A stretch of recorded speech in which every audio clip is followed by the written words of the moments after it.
right, let's first of all add the words that I want to work with. So I'm going to add two words. I'm going to write twist word and then kind of enlarge it and place it centrally on the artboard. And now I'm going to choose the font. This time around, I'm going to choose the Montserrat Alternates. It's kind of this soft rounded font, or typeface if that's what you want to say. And then on the right hand side, I'm going to go here in the properties, pull it down here and reduce the vertical distance between the words, as you can see. All right, that's the first thing that I wanted to achieve.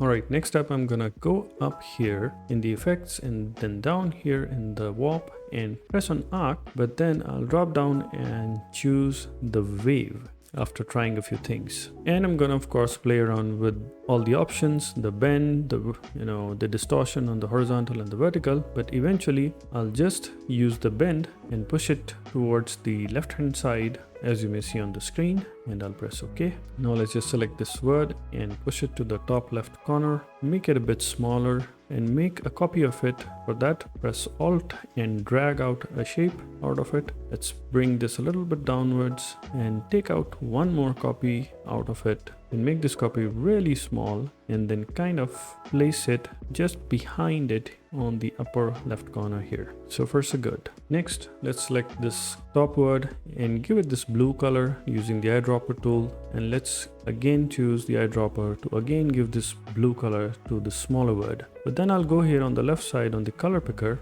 double click on it and kind of reduce the saturation and choose a lighter tint of blue color.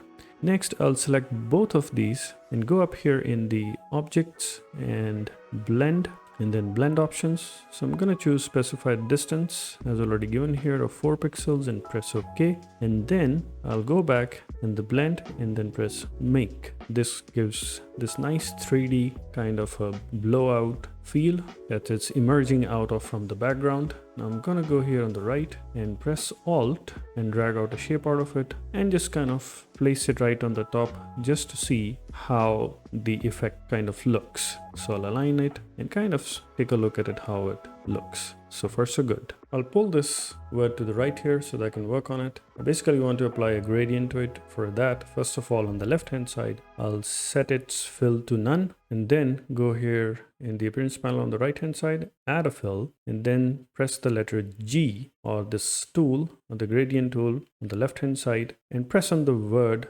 on which I want to apply the gradient. By default, it applies a linear gradient, so I'll choose the radial gradient from up top here. I'll go back here on the right hand side on the window and then choose the two colors using the ink tool to apply the shade of the light pink and the dark red. That's the next thing. Once that is done, I'll add another fill and go here in the swatches library down here and then into patterns, into basic graphites and basic textures. And from here, I'll apply different, texture and try and look what looks nice to me. And finally choose this one. I'll close it. Now I'll push it back on top of the effect, the blend that we had created. I'll basically kind of push it into the center, make it a little bit bigger to kind of see how it looks. I think it looks fine.